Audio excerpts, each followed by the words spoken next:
देवाचा आहे. मग परत एकदा ऐका, देव जरी येथे आला, देव कर्तृत्व करून दाखवतो, पण कर्तृत्व केलंच पाहिजे असा त्याच्या पाठीमागे अट्टास असतो.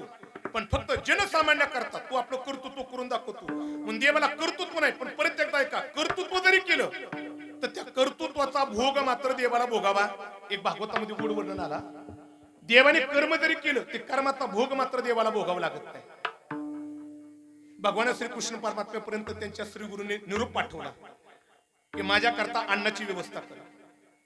श्रीकृष्ण परमात्म्याने आपल्या 16,108 पत्न्यांना सांगितलं की माझे श्रीगुरु आले आणि माझ्या श्रीगुरूंकरता अन्नाची व्यवस्था करा. देवाच्या 16,108 पत्नी होत्या. प्रत्येकाने एक एक पदार्थ करण्याकरता सुरुवात केली आणि त्या सर्व राण्यांनी एक एक पदार्थ तयार केला आणि देवापाशी आले. देवाला विचारलं, काय विचारलं? एवढं मोठं अन्न तयार करण्याकरता सांगितलंय, पण हे अन्न कुठे घेऊन द्यायचे, कुणाला? त्यावेळेस भगवान श्रीकृष्ण परमात्म्याने सांगितलं, एवढं मोठं मी अन्न करण्याकरता सांगितले, ते कुणा करता सांगितले माहिती का? हे अन्न करण्याकरता सांगितले ते दुर्वास ऋषींकरता. हे दुर्वास ऋषींकरता सांगितले म्हटले तर त्या देवाच्या पत्न्या निघाल्या. पण विचारलं की नेमकं तुमचे गुरु दुर्वास ऋषी कुठे आहेत? कृष्ण परमात्म्याने सांगितलं की ते यमुनेच्या पलीकडच्या तीरावरती. त्या देवाच्या पत्नीने देवाला विचारलं, तुमचे श्रीगुरु जर का यमुनेच्या पलीकडच्या तीरावरती आणि एवढं मोठं अन्न घेऊन जायचंय, पण ती नदी आम्ही पार कशी करणार? नदीला पूर आलेला आहे. कृष्ण परमात्मा आपल्या पत्न्यांकडे पाहिलं आणि सोप्या भाषेमध्ये सांगितलं, ते यमुने मातेने जर का तुम्हाला वाट द्यावा असं जर का वाटत असेल ना, देवाची परिभाषा बरं का, देवाने सांगितलं यमुना मातेने जर का तुम्हाला वाट द्यावा असं जर का तुम्हाला वाटत असेल ना, तर यमुना मातेला एकच सांगा. देवाच्या पत्नीने विचारलं, काय सांगू? कृष्ण परमात्म्याने एकच सांगितलं, यमुने मातेने जर का वाट द्यावा असं वाटत असेल ना, तर यमुना मातेने एक सांगा. काय सांगा? आमचा पती 16,108 पत्न्या बघून तो जर का ब्रह्मचारी असेल तर यमुना माते आम्हाला वाट दे. हे कुणी सांगितलं? कुणी? आणि कुणाला सांगितलं? कुणाला सांगितलं? देवाच्या पत्नीने सांगितलं. त्यातली एक जरा हुशार होती, ती पुढे आली, कृष्णाचा हात धरला. ती म्हणती, ए कृष्ण्या, काय म्हणती? अरे तू कुणाला सांगतोय ही? अरे दुसऱ्यापाशी सांगितलं असतं तर ठीक आहे, अरे तू आम्हाला सांगतोय. आणि काय सांगतोय? 16,108 पत्नी बघून मी जर का ब्रह्मचारी असेल तर यमुना माते वाट दे म्हणते. अरे हे कुणाला सांगतो तू? आम्हाला. त्यातली एक जरा हुशार होती, ती म्हणली, अगं जाऊन दे, यमुना मातेला म्हणून तरी बघू, नाही वाट दिली तर आपली कुठं आबरू जाणार आहे, त्याचीच आबरू जाणार आहे म्हणून. देवाच्या 16,108 पत्न्या निघाल्या अन्न घेऊन आणि यमुनेच्या जवळ आल्या आणि यमुना मातेच्या जवळ गेल्या. यमुना मातेला सांगितलं, आमचा पती जर का 16,108 स्त्रिया बघून जर का ब्रह्मचारी असेल तर यमुना माते आम्हाला वाट द्या. लक्षपूर्वक काय का, क्षणाचा विचार न करता यमुना मातेने त्या देवाच्या 16,100 पत्न्यांना काय दिली? वाट दिली. मला पुढचा प्रसंग रंगवायचा नाही. आणि त्या दुर्वास ऋषींना अन्न दिल्यानंतर पाठीमाघारी निघाल्या. पण पुन्हा त्या देवाच्या पत्नीने विचारलं, आम्ही इथपर्यंत आलो पण पलीकडे जायचंय, कसं जावा? त्या दुर्वास ऋषीने विचारलं, आल्या कशा? तर देवाच्या पत्नीने सांगितलं, आमच्या पत्नीने सांगितलं, 16,108 स्त्रिया उपभोगून मी जर का ब्रह्मचारी असेल तर वाट दे. तेव्हा वाट दिली. आता पलीकडे कसं जाऊ? त्या दुर्वासाने सांगितलं, एवढं अन्न खाऊन जर का हा दुर्वा जर का उपाशी असेल तर ते यमुना मातेला म्हणाव वाट दी. दृष्टांत संपला, वाट दिली. महत्वाचा मुद्दा आहे का, देवाने कर्म केलं पण त्या कर्माचा देवाला भोग लागत नाही. मी त्याला पुरावा देणार आहे. आमचे जगद्गुरु तुकोबाराय म्हणतात, तुका म्हणे नटधारी, तुका म्हणे नटधारी, तुका म्हणे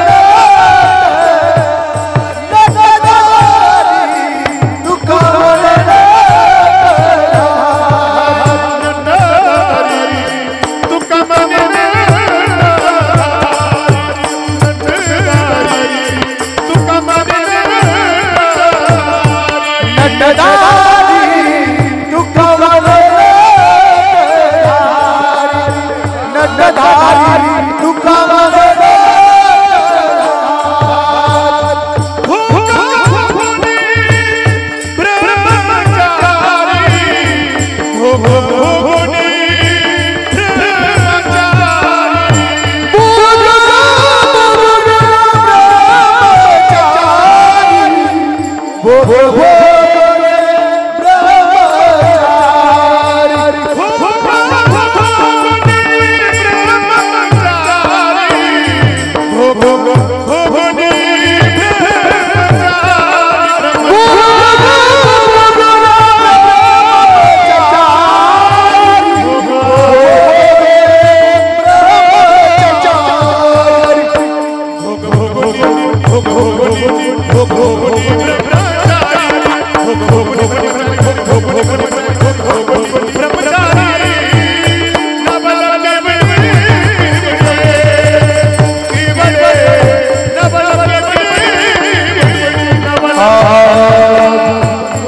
भोगवणी ब्रह्मचारी भोगवणी ब्रह्मचारी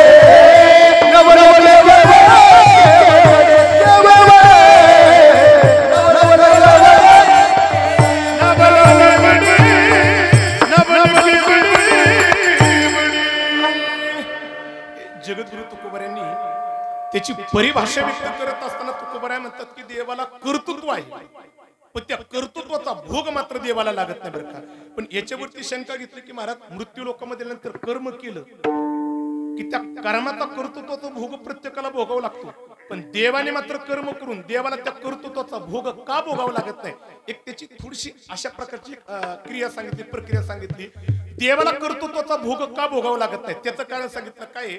एखादं कर्तृत्व केलं की परत एकदा ऐका बरं का, एखादं कर्तृत्व केलं, एखादं कर्म केलं की त्या कर्माच्या माध्यमातून जर का एखाद्याचं वाईट होत असेल ना तर त्या कर्माचा भोग भोगावा लागतो. पण परत एकदा परिभाषा ऐका, माझ्या देवाने कर्तृत्व करत असताना देवाच्या कर्तृत्वाच्या माध्यमातून कुणाचं वाईटही होत नाही. परत एकदा ऐका बरं का, कुणाचं वाईट होत नाही. पण काही म्हणतील की महाराज देवाने जर का कर्तृत्व केलं तर कर्तृत्वाच्या माध्यमातून कुणाचं वाईट होत नाही असं जरी तुम्ही म्हणत असला, पण देवाचा एक नियम आहे. काय नियम आहे? भक्ता राखे दुर्जनासी. एक दुसरा शब्द परत एकदा ऐका बरं का, भक्ता राखे आणि दुर्जनासी. अरे दुर्जनाशी संवारी म्हणजे ते दुर्जनाचा संवार करतोय म्हणजे दुर्जनाचा वाईटच करतोय ना. पण परत एकदा ऐका बरं काय, देवाच्या क्रियेकडे लक्ष देऊ नका. परत एकदा ऐका, देवाच्या क्रियेकडे लक्ष देऊ नका. देवाने क्रिया जरी ती करत असली तर त्या क्रियेच्या माध्यमातून साध्य काय होते याचा विचार करत जा. देवदृष्टाचा नाश करतोय, जरूर नाश करतोय. याच्यातून देवाच्या क्रियेतून दृष्टाचं वाईट आल्यासारखं दिसतंय. पण शेवटी जर कधी ह्याचा जर का विचार केला तर असं म्हटलं जातं, देवाने आपल्या भक्ताला जवळ राहून जो मोक्ष दिला. परत एकदा परिभाषा ऐका, देवाने आपल्या भक्ताला जवळ राहून जो मोक्ष दिला, देवाने आपल्या दृष्टाला मारल्यानंतर सुद्धा क्रिया वाईट दिसती, क्रिया वाईट दिसती, पण मारल्यानंतर सुद्धा आपल्या भक्ताला जो मोक्ष दिला तोच मोक्ष आपल्या शत्रूला मारल्यानंतर सुद्धा दिला. म्हणून देवाची क्रिया वेगळी दिसती, पण क्रियेचा जर का हेतू जर का पाहिला तर हेतू मात्र चांगला आहे. म्हणून देवाने कर्म जरी केलं तर कर्माचं भोक्तृत्व माझ्या देवाला नाही. विढाला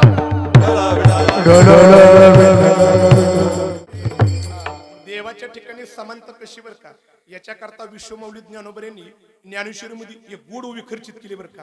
माऊली म्हणतात की देवाच्या ठिकाणी साम्य कसं आहे बरं का, कसं साम्य त्याच्याकरता माऊलीने विखर्चित केली. माऊली म्हणतात नारदा ध्रुवा अक्रूरा शुक हनसनत कुमारा या भक्ती मी धनुर्धरा प्राप्योदयसा तैसाची गोपिकांचे कामे तया कंसा संभ्रमे येरा घातके मनोधर्मे आणि शिशुपालादिका. देवाचं कर्म कसं चांगले बरं काय का. नारद ध्रुव अक्रूर शुक हनसनत कुमार मोक्ष पदरामध्ये टाकला. शिशुपाल कंस रावण मारले, पण मारल्यानंतर सुद्धा तोच मोक्ष त्यांच्या पदरामध्ये टाकला. म्हणून देवाने कोणतेही कर्म केलं वाईट कोणाचं होत नाही, चांगलंच होतं. म्हणून देवाने कर्तृत्व जरी केलं तर कर्तृत्वाचा भोग मात्र माझ्या देवाला लागत नाही. हा पहिला वर्ग. विढाला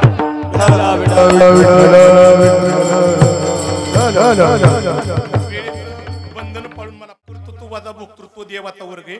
मला दुसऱ्या वर्गाकडे तुम्हाला घेऊन जायचे जिथे फक्त कर्तृत्व आहे. आता ऐका, जिथे कर्तृत्व आहे पण त्या कर्तृत्वाचा भोग मात्र भोगावा लागत नाही त्या वर्गाला म्हणावा संतांचा वर्ग. म्हणून परत एकदा ऐका, संतांना येथे आल्यानंतर कर्तृत्व कर्म हे करावाच. परत एकदा ऐका, संतांना कर्म करावाच लागत. मी चकारांत शब्द वापरला. का करावं लागतं? कारण संतांना कर्म का करावं लागतं? कारण संतांचं कर्म हे स्वतः करता नसतं, पण संतांचं कर्म हे पुढच्या लोकांना आदर्श द्यावा म्हणून याच्याकरता संत कर्म करतात. याच्याकरता ज्ञानोबऱ्यांनी गुढ भाषा वापरली. माऊली म्हणतात की संतांना कर्म करावाच लागतं, म्हणून बोध प्राप्त होण्याच्या अगोदर ही कर्म करावाच लागतं आणि बोध प्राप्त झाल्यानंतर सुद्धा कर्म करावाच लागतं. ज्ञानोबऱ्यांनी भाषा वापरली अर्जुना करता. अर्जुनाचे शब्द उच्चारून ज्ञानोबऱ्या म्हणतात की जववरी अर्जुना तो बोध भेटेना मना आणि तवची साधना बजावे लागे. परत शब्द ऐका, तवची साधना बजावे लागे जववरी अर्जुना. पण कुठपरी तो बोध भेटेना म्हणा, तो बोध भेटेना म्हणा, तवची साधना बजावे लागे जववरी अर्जुना. शब्द फार पुढे ज्ञानोबऱ्या म्हणतात की अर्जुना त्या संतांना साधूला कर्म करावंच लागतं. कुठपर्यंत बोध भेटत नाही तोपर्यंत कर्म करावं लागतं. आणि परत एकदा ऐका, बोध भेटल्यानंतर सुद्धा साधूला कर्म हे करावंच लागतं. का करावं लागतं? ज्ञानोबांनी गोड त्याचं उत्तर दिलं. का?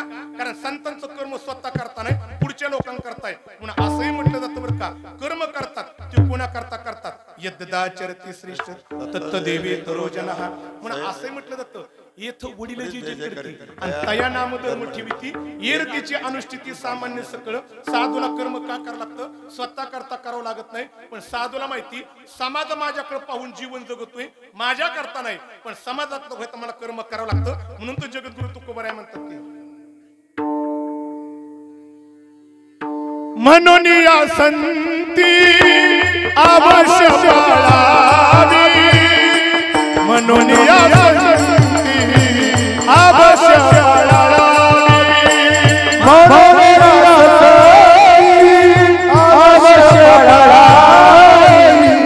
म्हणून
याच्या संदर्भामधलं फार गोड वचन आहे बरं का.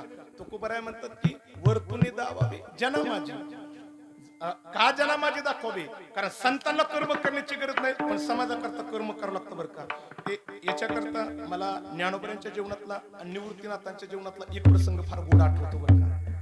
ज्यावेळेस आळंदीतील ब्राह्मण वृंद ज्ञानोबाराय निवृत्तीनाथ स्वपन काका मुक्ताईला संन्यासाची मुलं म्हणून होतात. धर्मसभेमध्ये निवृत्तीनाथ ज्ञानदेव स्वपन काका मुक्ताबाई उभे. ते उभे असणाऱ्या निवृत्तीनाथांनी धर्मसभेमध्ये त्या विद्वान पंडितांना प्रश्न केला, आम्हाला संन्यासाची मुलं म्हणून हिनवताय पण याच्यातून बाहेर काढण्याकरता आमच्या आई वडिलांना तुम्ही देहांत प्रायश्चित्ताची शिक्षा सुनावली होती. मग आमच्या आई वडिलांनी जर का आमच्या करता देहांत प्रायश्चित्त स्वीकारलं पण तरीही तुम्ही आळंदीकर आम्हाला अजून संन्यासाची मुलं हिनवताय. आता शेवटचा मार्ग सांगा, याच्यातून बाहेर पडण्याकरता काय करावं लागेल? फार गोड प्रसंग या. ज्यांना दाखवाई वरतून या शब्दाकरता मला तुम्हाला घेऊन जायचे बरं का. ते निवृत्तीनाथांनी विचारल्यानंतर त्या धर्म सभेमध्ये सांगितलं याच्याकरता एकच प्रायश्चित्त. काय प्रायश्चित्त? पैठणला जा आणि शुद्धीपत्र घेऊन या. त्या विद्वानांच्या सभेतलं शुद्धीपत्र घेऊन या हे शब्द मुखातून बाहेर पडल्याबरोबर माझ्या ज्ञानोबांच्या चेहऱ्यावरती थोडं हास्य आलं. ते ज्ञानोबांच्या चेहऱ्यावरती हास्य निवृत्तीनाथांनी पाहिलं आणि निवृत्तीनाथांनी ज्ञानदादाला विचारलं, ज्ञानदादा अरे शुद्धीपत्र आणण्याकरता सांगितलं पण तुला हसण्याकरता काय झालं? ज्ञानोबाने थोडं गालात निघालात हसते निवृत्तीनाथांकडे पाहिलं, सांगितलं श्रीगुरु यांनी आपल्याला शुद्धीपत्र आणण्याकरता सांगावा याचं मला हसू येते. पण निवृत्तीनाथांनी विचारलं अरे हसण्याकरता काय झालं?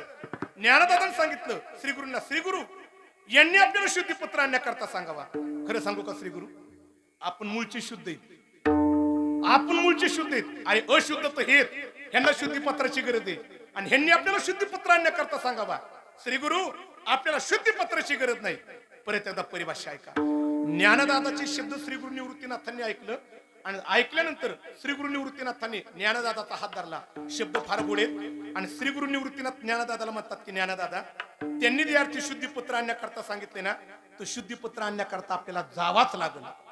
आणि मग श्री गुरूंचे शब्द ऐकले आणि मग ज्ञानदादाने विचारलं, श्री गुरु तुम्ही म्हणताय शुद्धीपत्र आणण्याकरता जावं लागल. हा ज्ञानदादा शुद्धीपत्र आणण्याकरता जावं लागल का माहिती का? तर ज्ञानदादा ऐक, शुद्धीपत्र आणण्याची गरज तुला आणि मला नाही. मलाही माहिती शुद्धीपत्राची गरज आपल्याला नाही. शुद्धीपत्राची गरज आपल्याला नाही. मग ज्ञानदादाने विचारलं शुद्धीपत्राची गरज जर का आपल्याला नाही तर तुम्ही काय म्हणताय शुद्धीपत्र आणण्याकरता जावं लागेल. माझा दृष्टांत संपला. आता लक्षपूर्वक ऐका. श्री गुरु निवृत्तीनाथाने सांगितलं ज्ञानदादा शुद्धीपत्राची गरज आपल्याला नाही पण शुद्धीपत्र आणण्याकरता जावं लागेल का माहिती का? कारण हे शुद्धीपत्र आपल्याकरता आणायचं नाही. आपल्याकडे पाहून समाज जीवन जगतोय म्हणून आपल्याकरता नाही पण समाजाकरता होणं पण शुद्धीपत्र आणायला जावं लागेल. याला म्हणावा साधूला कर्म करावं लागत पण कर्माचा भोग मात्र साधूला नाही. विढाला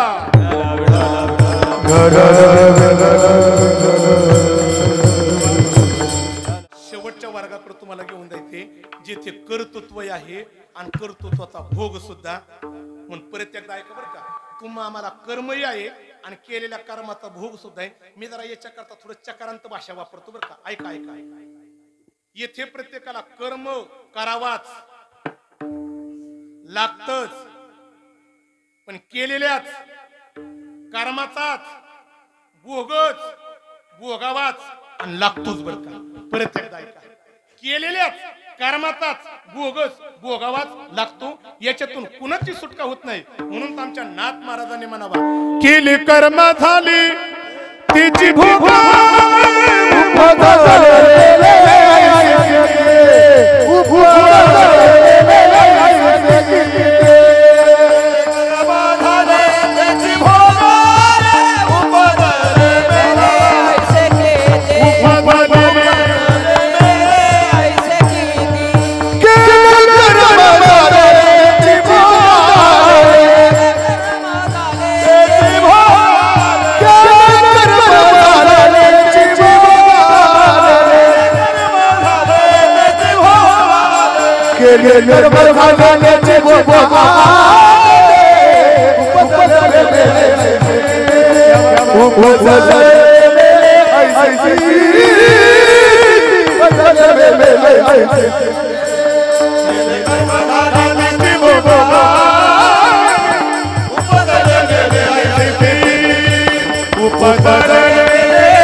हे प्रमाण एवढं गोडे बर का.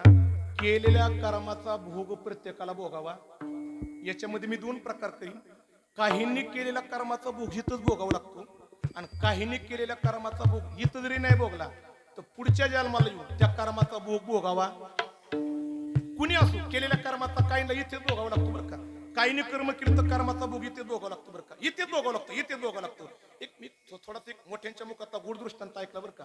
केलेल्या कर्माचा भोग इथेच भोगावा लागतो बरं का. काय झालं, एकाने आपल्या बापाचा हात धरला आणि बाबांना सांगितलं बाबा आयुष्यभर तुम्ही माझ्याकरता खस्ता खाल्ले, लय प्रयत्न केले तुम्ही माझ्याकरता. बाबाले कष्ट केले, आता कष्ट नाही करायचं.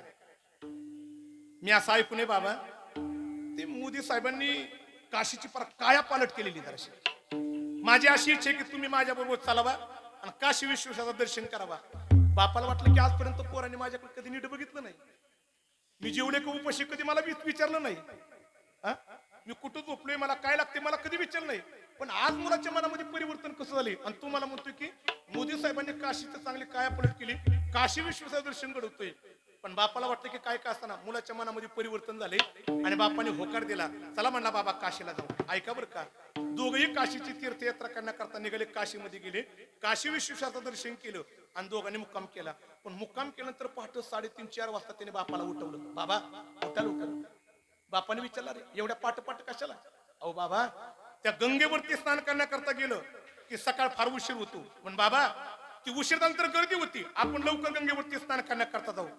बापाला वाटलं की मुलाचं चांगलं मन परिवर्तन झाले, मला गंगेमध्ये स्नान घालते, मी भाग्यवान आहे. आणि मग मात्र ते बापाचा हात धरला आणि गंगेवरती स्नान करण्याकरता गेले. जरा बारा काय नाही का, लक्षपूर्वक आहे का, वेळ मी तुमचा घेणार नाही. गंगेवरती स्नान करण्याकरता गेल्यानंतर गुडघेच्या पाण्यामध्ये गेले. त्याने बापाचा हात धरला, बाबा अजून थोडस पुढे चला की. त्याला वाटलं की मुलाला चांगली आंघोळ घालायची काय नाही, ते अजून जरा पुढे गेला कमरीतच्या पाण्यामध्ये. त्यांनी परत बापाचा हात धरला, सांगितलं बाबा कमरीतच्या पाण्यामध्ये चांगली बुडी मारून आंघोळ होणार नाही, अजून थोडस पुढे चला की. अजून थोडस पुढे गेले आणि छातीच्या पाण्यामध्ये गेल्यानंतर मुलगा आता बापाच्या समोर आला आणि बापाची मान धरली आणि बापाला सांगितलं, बाबा मी तुला गंगेमध्ये इथपर्यंत कशा करता आणलाय माहितीये का. बापाने विचारलं कशा करता. त्या मुलाने सांगितलं, मला तुला या गंगेमध्ये बुडून मारायचं. ती बुडवून मारायचे म्हटलं तर त्या बापाच्या चेहऱ्यावरचा भाव बदलला. अरे अरे काशी विश्वेश्वर दर्शन करण्याकरता तुम्हाला आणलं आणि या पाण्यामध्ये गंगेमध्ये तुम्हाला बुडून मारणार, असं मी काय वाईट केले.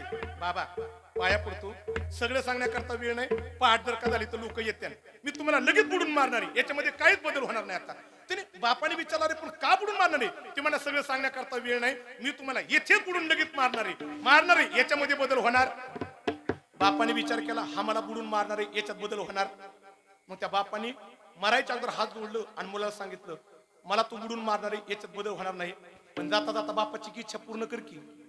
ते म्हणा, काय तुमची इच्छा आहे. सगळी इच्छा नंतरची मी पूर्ण करेन. तुमची इच्छा आहे ना, मेल्यानंतर तुमचं पुण्यस्मरण फार थाटात घालीन मी. तुमच्या पुण्यस्मरणाला मोठा कीर्तनकार आणीन 51,000चा, मोठमोठाले गायक आणीन, जी 10,000 रुपये घेतात त्यांना आणीन.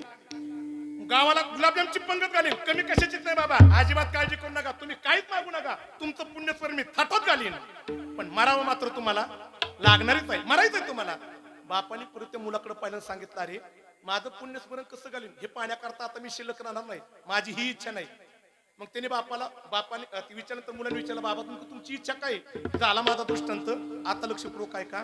बापाने सांगितलं, तुम्हाला बुडून मारणार आहे ना, कुशाल मार. आता मी मारण्याकरता माझं मन तयार केलेले, मी मारण्याकरता तयार आहे, पण बापाची शेवटची इच्छा आहे. काय इच्छा आहे.